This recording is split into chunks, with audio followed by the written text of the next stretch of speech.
Graça e paz, queridos irmãos e amigos que participam deste estudo do Evangelho de Mateus. Nós vamos estudar hoje o capítulo 26, 25, dos versículos 1 até o 30.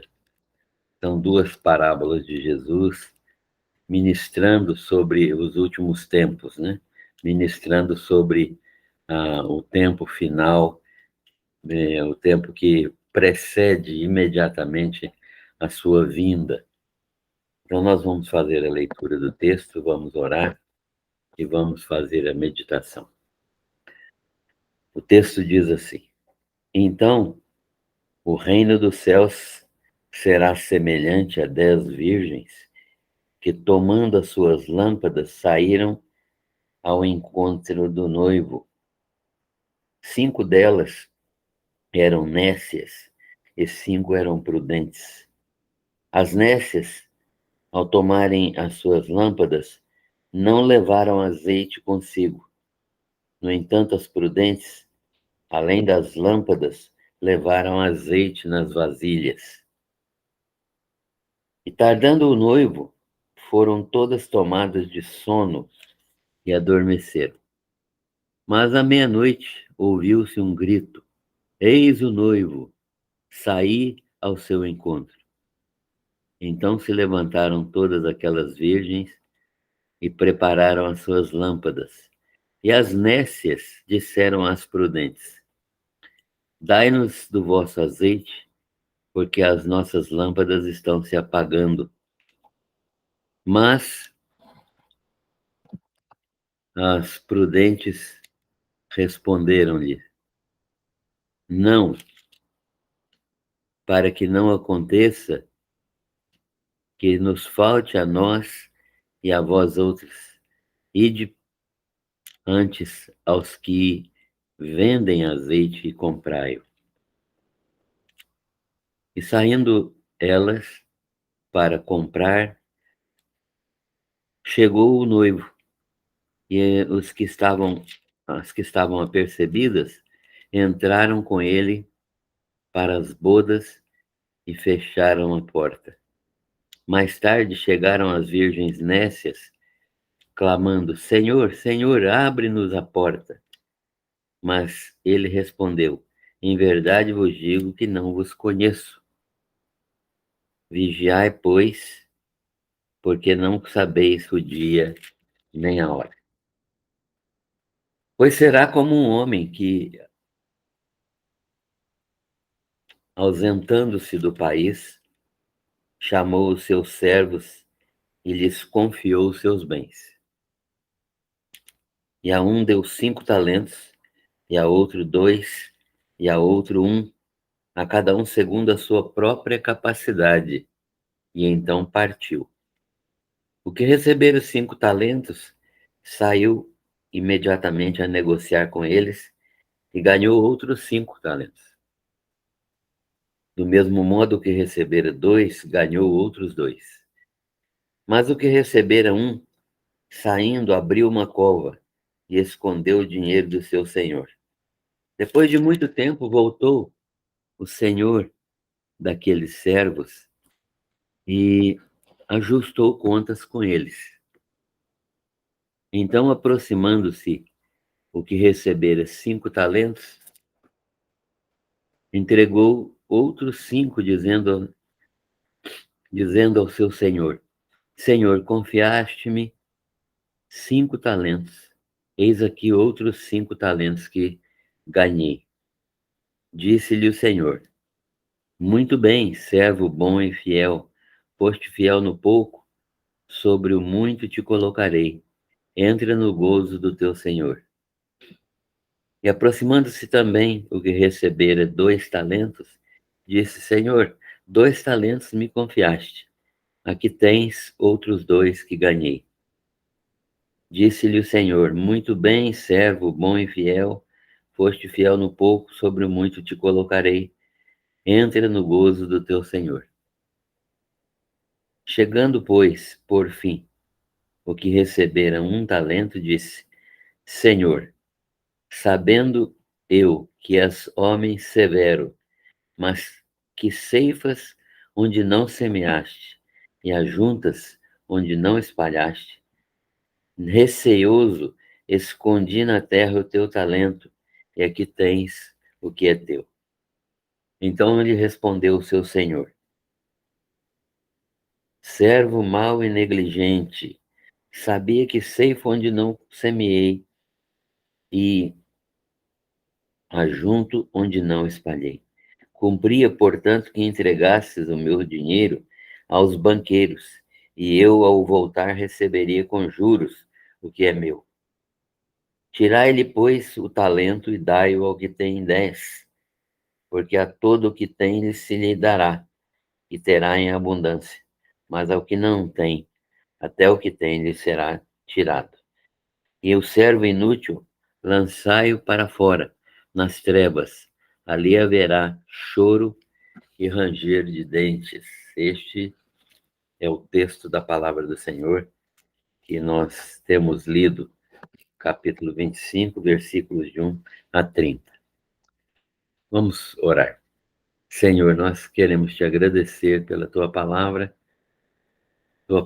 viva, verdadeira, santa, e nós te agradecemos porque ela nos ensina, ela nos repreende, ela nos orienta, ela nos redargue e ela fala conosco, orientando-nos em todos os aspectos.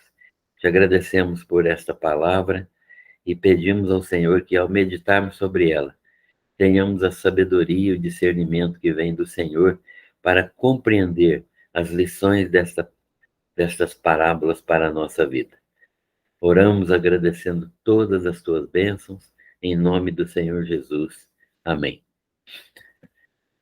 Muito bem.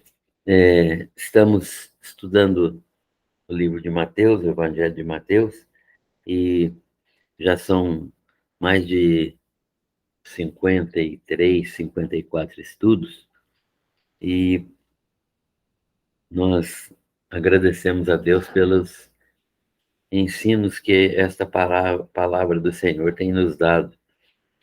Jesus está orientando aqui os seus discípulos quanto aos eventos futuros. Foi a pergunta que os discípulos fizeram a Jesus quando mostraram a ele o templo, né, de Jerusalém, e as pedras grandes que eram a composição do templo, e eles perguntaram a Jesus quando seria que aquele, aquele vaticínio de Jesus, né, que não ficaria pedra sobre pedra que não fosse derrubada, quando que aconteceria aquilo? E os discípulos associaram uma outra pergunta. A outra pergunta foi: e quando se dará a sua vinda, né? Quais os sinais da sua vinda e do fim do mundo, né? Que sinais poderá haver para que a gente esteja apercebido? E Jesus, então, está orientando os seus discípulos quanto aos eventos futuros, esses eventos que estão impressos aqui neste texto, que é chamado Sermão Profético, em que Jesus responde a estas indagações dos discípulos, né?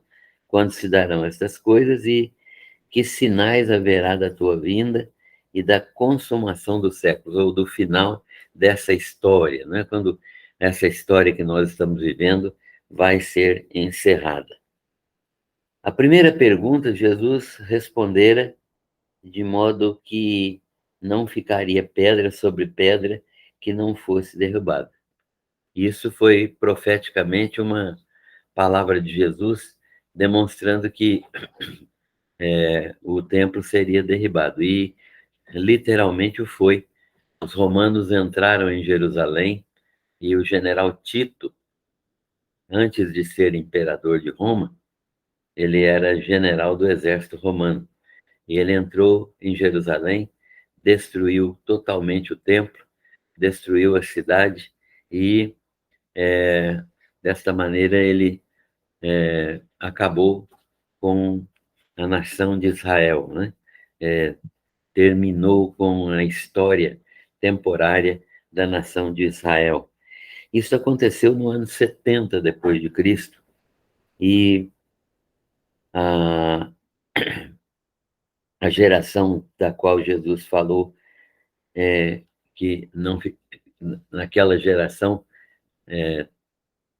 as pessoas presenciariam isso, isso verdadeiramente aconteceu, porque aquela geração que estava presente viu a destruição do templo, presenciou os acontecimentos que Jesus tinha dito. Mas, em relação às outras perguntas, Jesus começa a falar sobre um período final da história. Jesus muda de foco. Agora ele não está falando mais da história imediata de Jerusalém, da nação, que ele já tinha profetizado que seria destruída, né? Duas vezes Jesus profetizou sobre isso.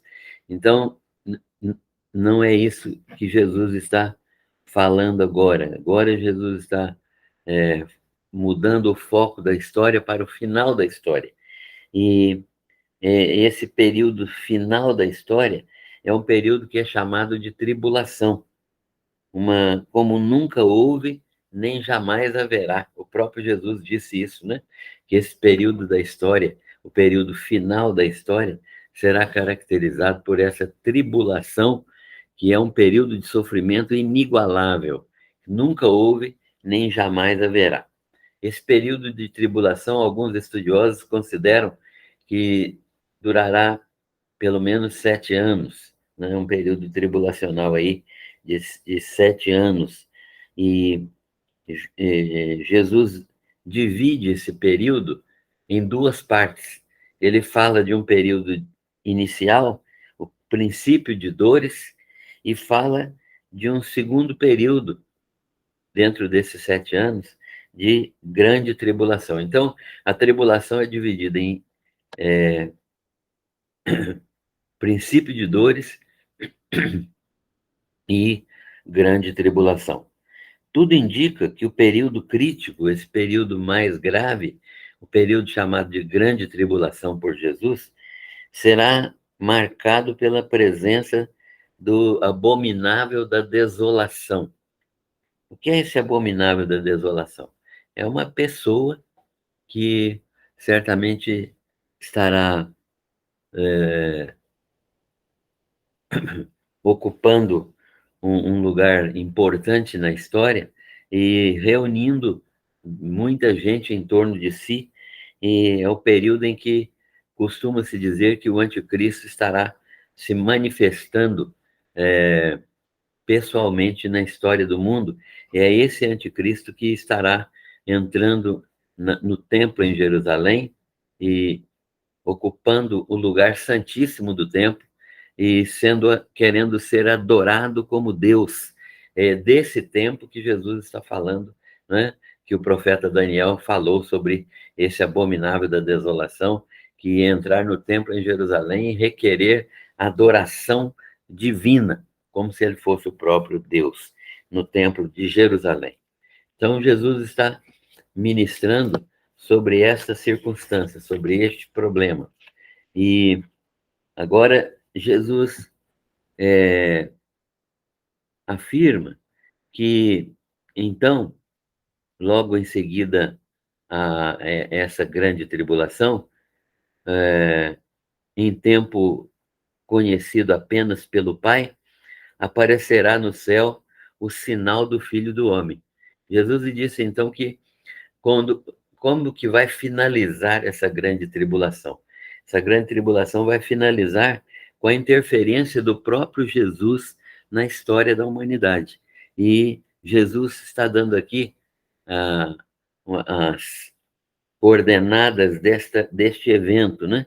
Quando aparecer no céu o sinal do Filho do Homem, e todos os povos da terra o verão, e ele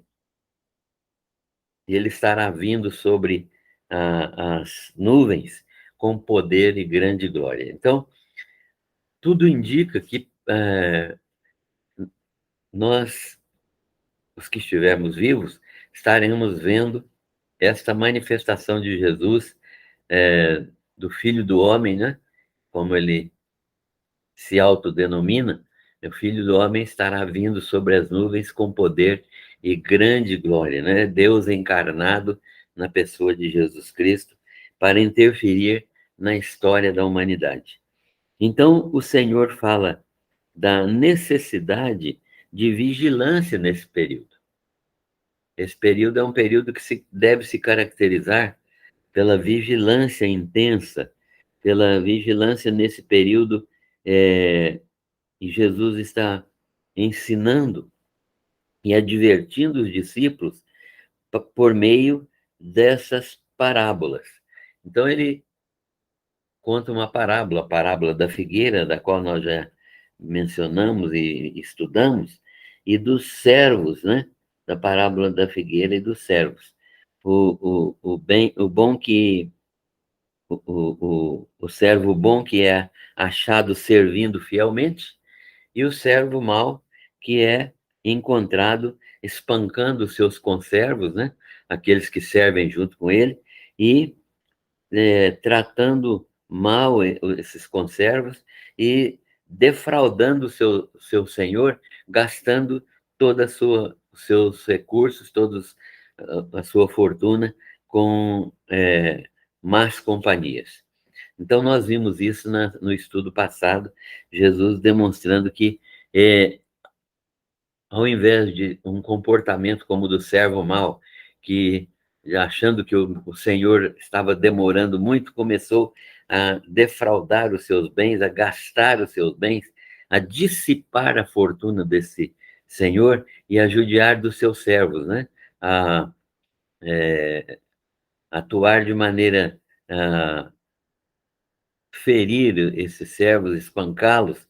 Então, esse servo não estará esperando a vinda do seu senhor, e é exatamente nesse tempo que ele virá e surpreenderá esse servo mau nessa conduta, e ele será lançado fora do reino do seu senhor. No texto, então, essas duas parábolas da figueira, que quando a figueira brota, nós sabemos que está próximo o verão. Então, Jesus está falando e mencionando que verdadeiramente nós podemos analisar que vai haver um sinal desses durante a segunda vinda de Jesus, um pouco antes da sua segunda vinda. E muitos têm identificado a figueira como a nação de Israel, que agora, em 1948, se tornou uma nação livre novamente, com um território, e que desde 70 a.C. não existia como nação. Em 1948 ela passou a existir. Então, quase que mais de 1.900 anos, né? 1.900 e tantos anos, sem existir nação. Então, muitos têm considerado que a figueira é a representativa da nação de Israel. No texto de hoje, o que é importante é a gente saber que nós estamos sendo chamados e advertidos para a expectativa santa, aquela expectativa que faz a gente aguardar o Senhor Jesus em qualquer instante, a qualquer momento. No texto de hoje, que nós acabamos de ler, vemos Jesus contando uma outra parábola. Ele está ensinando os discípulos e agora ele está contando uma outra parábola. A parábola das 10 virgens. Essas 10 virgens que vão participar de uma festa de casamento, das bodas, né? Elas são convidadas para as bodas e vão participar das bodas. Se elas acompanhavam o noivo e a noiva para a festa. Era um costume judaico para as bodas, né? O foco, a noiva sempre era acompanhada por essas virgens, e as virgens estavam sempre presentes a essas festas, como um séquito que acompanhava a noiva e o noivo. Muito bem. O foco dessa parábola é demonstrar que havia 5 virgens prudentes e 5 virgens tolas, nécias, né? 5 virgens que se prepararam para estar com o cortejo, não é? Com as bodas, quando o noivo viesse chegando com a noiva para a sua casa, para a comemoração das bodas, elas estariam prontas para acompanhá-lo, com as suas lâmpadas, com óleo para as suas lâmpadas, né? Porque o óleo era o combustível da lâmpada, então elas estariam preparadas. E as nécias, que não tomaram o cuidado de ter azeite suficiente para acompanhar o séquito, acompanhar o cortejo. E então, como o noivo demorasse, elas dormiram e quando o noivo ouviu-se uma voz anunciando a chegada do noivo à, à meia-noite, elas perceberam que eh, elas estavam sem azeite e foram pedir àquelas moças prudentes que dessem azeite para elas, para que elas pudessem acompanhar também o cortejo. Mas o que aconteceu foi que as prudentes disseram não, porque se nós dermos azeite para vocês, vai faltar para vocês e nós não participaremos então da, do, da festa. Então, vocês devem ir ao mercado, aos mercadores, aqueles que vendem azeite, e tentar comprá-los, embora seja à noite, né? E então, elas fizeram isso. E, enquanto isso, é, toda, todo o cortejo nupcial chegou à casa do noivo e a porta foi trancada, participando apenas aquelas jovens prudentes que estavam com azeite em suas vasilhas. Então, desta maneira, quando as nécias chegaram, aquelas moças imprudentes chegaram, a porta estava fechada e elas não foram recebidas, ficaram do lado de fora, ficaram fora da festa, não participaram da festa, né? Com isso, Jesus está demonstrando que é, é necessário estar atento para que possamos participar das festas. E aqui, não estar preparado significa verdadeiramente não ter um relacionamento pessoal com Jesus, ao passo que estar preparado significa ter um relacionamento pessoal com Jesus, né? Então, é, essa situação é uma situação que Jesus está utilizando para demonstrar que aquelas que não se prepararam adequadamente ficaram de fora e, portanto, perderam a oportunidade de participar das bodas, porque chegaram quando a porta já estava fechada. A porta já estava fechada. Isso significa que nós devemos aproveitar as oportunidades que nós temos hoje de conhecer Jesus e de viver em comunhão com Ele, porque é, é certo que vai haver um, um tempo em que as oportunidades cessarão, que as oportunidades acabarão, e por isso mesmo nós precisamos estar atentos e aproveitar as oportunidades. Jesus então ensina isso aos seus discípulos, chamando-lhes a atenção para estas verdades que estarão acontecendo predominantemente na segunda vinda de Jesus, quando ele estiver na sua segunda vinda retornando a este mundo para a, as bodas, né, para o casamento, né, com, é, com a sua amada igreja, né? Então, nós entendemos que Jesus está ensinando os discípulos, advertindo os discípulos a vigilância. Eles precisam aprender a vigiar. A parábola é uma outra exortação a sermos vigilantes, porque não sabemos o dia, nem sabemos a hora em que o noivo chegará para as bodas, né? O casamento de Cristo com sua igreja, né? Que é o que é chamado de bodas do Cordeiro. Então, nós entendemos que as parábolas são advertência para nós e para todas as pessoas, para que elas possam gozar da, da oportunidade, né, de participar das bodas do Cordeiro. Bem, a seguir, Jesus vai falar agora, vai ensinar agora sobre a fidelidade, sobre a diligência e sobre a responsabilidade daqueles que são fiéis. Então, não somente estar preparados do ponto de vista de estar esperando a segunda vinda do Senhor Jesus, mas estarmos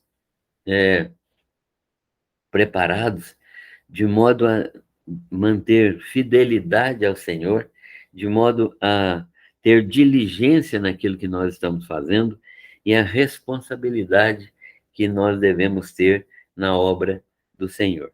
A parábola é parábola dos talentos, né? Que é chamada parábola dos talentos, essa outra parábola que nós lemos. É a parábola dos talentos ou dos três servos, né? Os três servos. O senhor daqueles servos ia se ausentar do país e deixou, então, os seus recursos, os seus bens, com pelo menos três servos. O primeiro recebeu 5 talentos. Talento é uma quantidade grande, 5 talentos era uma quantidade grande aí, mais ou menos, comparado aí a uma fortuna em ouro, né? Ou prata. E é, um recebeu 5 talentos, o outro recebeu 2 talentos e o outro recebeu 1 talento. É interessante notar que a parábola cita que a a distribuição de talentos foi feita de conformidade com a capacidade de cada um, né? Então, o senhor desses servos já tinha observado a capacidade de cada um, e a um ele distribuiu 5 talentos, a outro 2, e a outro 1, de acordo com a capacidade de cada um. Isto é, ninguém recebeu nem mais nem menos, recebeu de acordo com a sua capacidade. Quem tinha capacidade de receber 5, recebeu 5. Quem tinha capacidade de receber 2, recebeu 2. E quem tinha capacidade de receber 1, recebeu 1. De modo que eles deveriam trabalhar com, com responsabilidade, com fidelidade e com diligência. Eles deveriam fazer esses talentos se multiplicarem. E cada qual recebeu do seu senhor uma determinada quantia em dinheiro para trabalhar.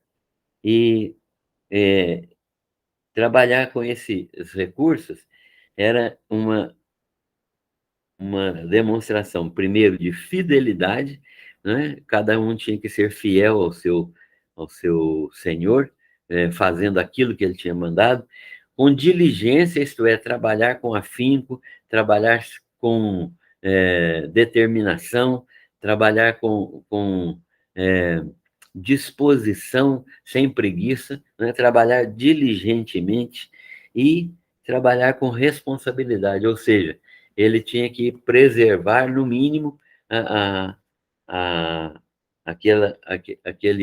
aqueles recursos, preservar para que responsavelmente ele pudesse multiplicar aqueles recursos do seu senhor.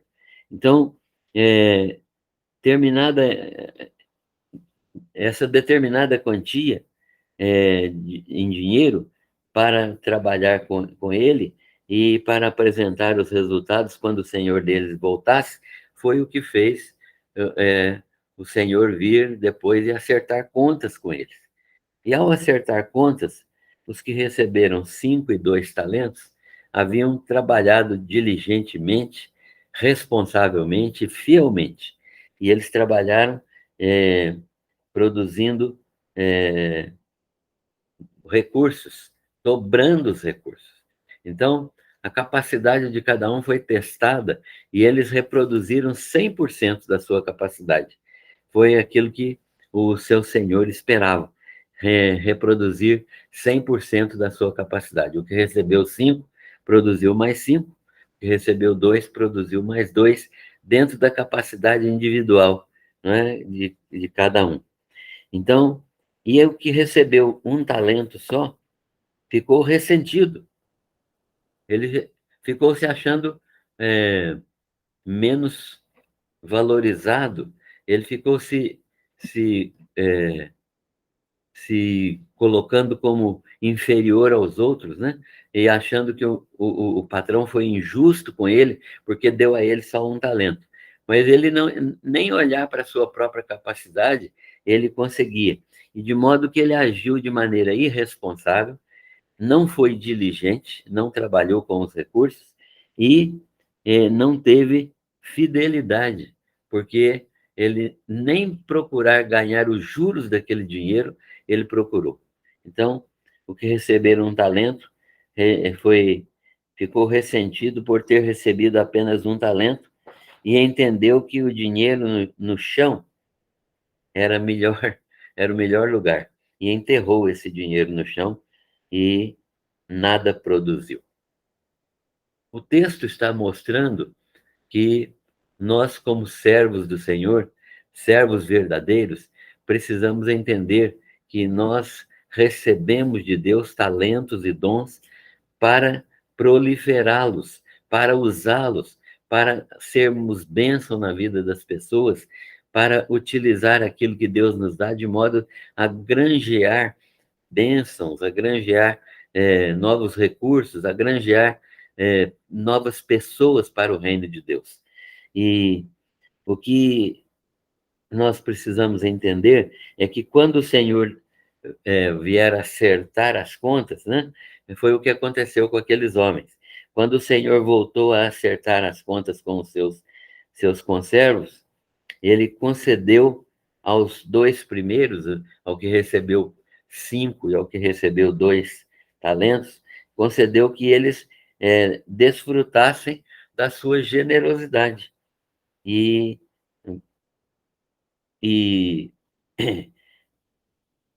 deu a eles um lugar de honra na sua casa, no seu reino, né? E aquele que não proliferou, que não cresceu, que não se desenvolveu, ele puniu severamente. Por quê? Porque não agiu com sabedoria, sendo infiel na aplicação do seu talento. Então, ele não aplicou, na verdade, o seu talento. Ele enterrou o seu talento de modo que nem os juros do dinheiro ele recolheu, né? Ele prejudicou o seu senhor. Então, esta situação foi condenada pelo Senhor. E o servo foi lançado fora da presença do seu senhor num lugar de trevas. Por quê? Porque não agiu com responsabilidade, com diligência e nem com fidelidade. O texto, então, nos ensina que Deus quer que nós sejamos fiéis. Significa o quê? Que nós devemos servir a Ele de todo o coração. A fidelidade nos põe à prova para servirmos a Deus em qualquer circunstância, considerando os bens que Ele nos dá como dele mesmo. Nós não temos nada. E isso é uma manifestação da graça do Senhor. Também Ele quer que nós sejamos diligentes, ou seja, o trabalho do Senhor exige que nós sejamos aplicados ao trabalho. Nada de relaxamento, nada de preguiça, nada de qualquer atitude que demonstre que nós não estamos levando a sério a tarefa que recebemos. Então, a diligência é uma aplicação justa, né, do nosso interesse, da nossa vontade, da nossa disposição. termos disposição de trabalhar. E também a responsabilidade. A responsabilidade é a gente cumprir aquilo que está determinado, né? Ser responsáveis. Então, quando o senhor daqueles servos entregou a eles o dinheiro passou a ser responsabilidade deles, de cada um deles. O dinheiro passou a ser uma responsabilidade pessoal. Então, eles tiveram a, a disposição de ser responsáveis por aquele dinheiro e levaram a sério todas as circunstâncias nas quais eles se envolveram, produzindo recursos, dobrando os recursos com aquele dinheiro. Já o servo infiel, ele não foi responsável, ele nem os juros do dinheiro ele procurou receber. Se ele tivesse pelo menos entregue o dinheiro aos banqueiros, ele receberia com juros e não seria tão irresponsável como ele foi julgado pelo seu senhor, né? Porque ele teria conseguido algum valor a mais do que aquele dinheiro que foi entregado para ele. Então, nós temos visto que essa parábola ensina sobre aquilo que Jesus espera de nós. O servo bom e fiel é aquele que recebe dons espirituais, recebe dons materiais e trabalha com esses dons, multiplicando esses dons para a glória de Deus. Estas parábolas de Jesus, com as quais nós estamos estudando, conclamam todos a uma atitude de esperança. É maravilhoso podermos ter essa esperança. Estas parábolas de Jesus conclamam a uma vida de esperança. Que esperança do quê? Nós temos a esperança da segunda vinda do Senhor Jesus, né? Há uma esperança no Evangelho. O Evangelho não é algo apenas para transformar moralmente a nossa vida neste tempo, mas o Evangelho é algo para transformar a nossa vida para a eternidade. Ele nos dá uma nova vida e essa nova vida traz melhoramentos, transformações espirituais e melhoramentos éticos e morais. Nós vamos viver uma vida que agrada a Deus mesmo aqui neste mundo. Então, nós temos a viva esperança da segunda vinda do Senhor Jesus, quando nós estaremos encontrando com Ele, né? E conclama também a expectativa de retorno iminente. O que é que significa isso? Significa que nós precisamos entender que Jesus pode voltar a qualquer momento. Os cristãos primitivos tinham essa expectativa do retorno iminente de Cristo. Quando a gente lê Tessalonicenses, principalmente, a gente vê Paulo imaginando que ele estaria presente na segunda vinda, mas que ela seria imediata, seria no tempo dele. Não foi, não é? Porque a segunda vinda é um tempo que só Deus determina, só Deus sabe. Mas nós queremos que essa expectativa de retorno iminente seja algo que mantenha nossa visão de que Jesus Cristo está voltando, que nós temos a esperança da segunda vinda, que fortalece a nossa fé.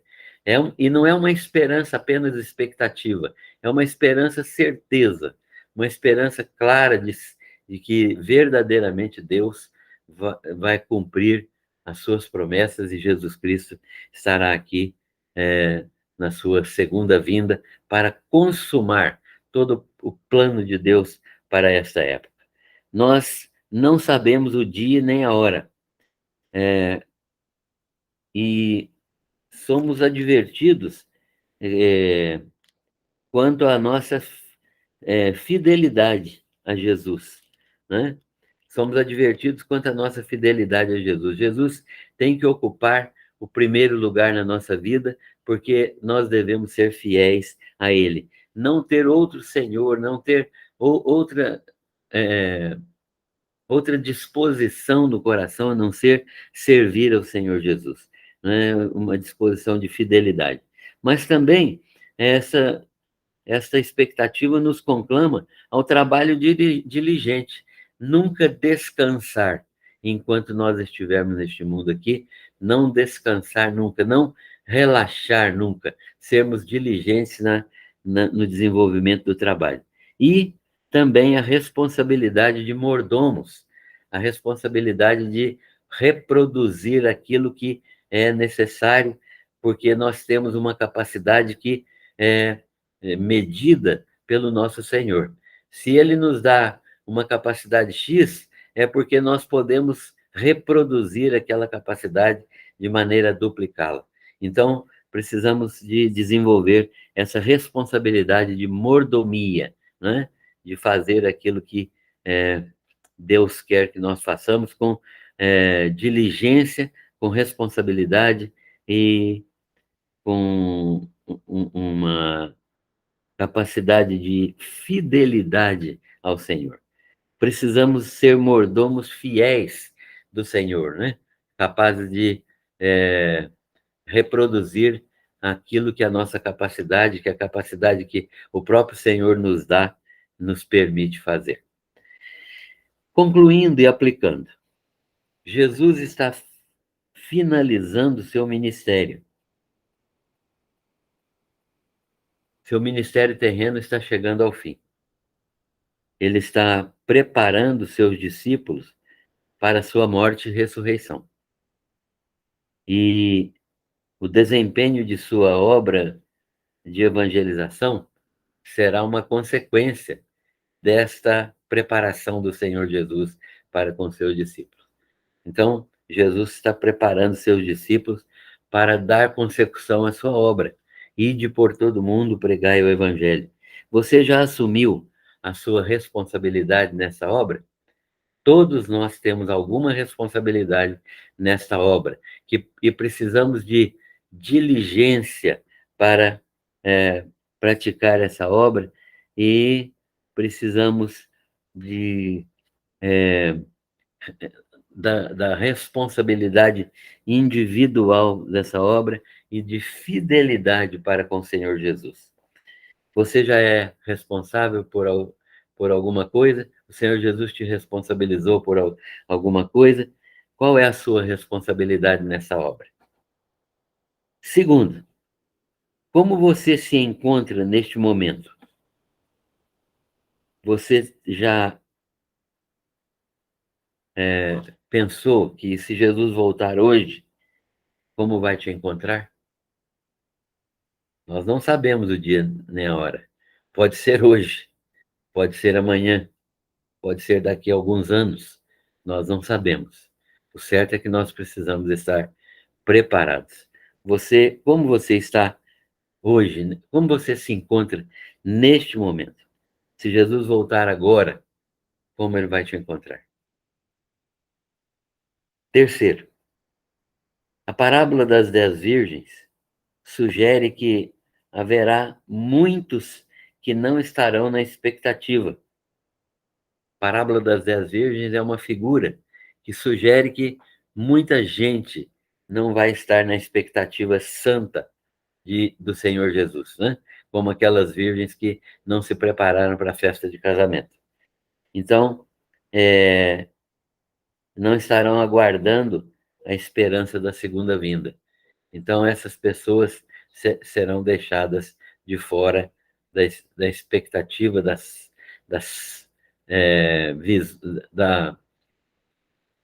esperança da segunda vinda, né? Essas pessoas não estarão sendo recebidas no reino porque elas não têm expectativa, elas não têm esperança, elas não estão aguardando a chegada do noivo.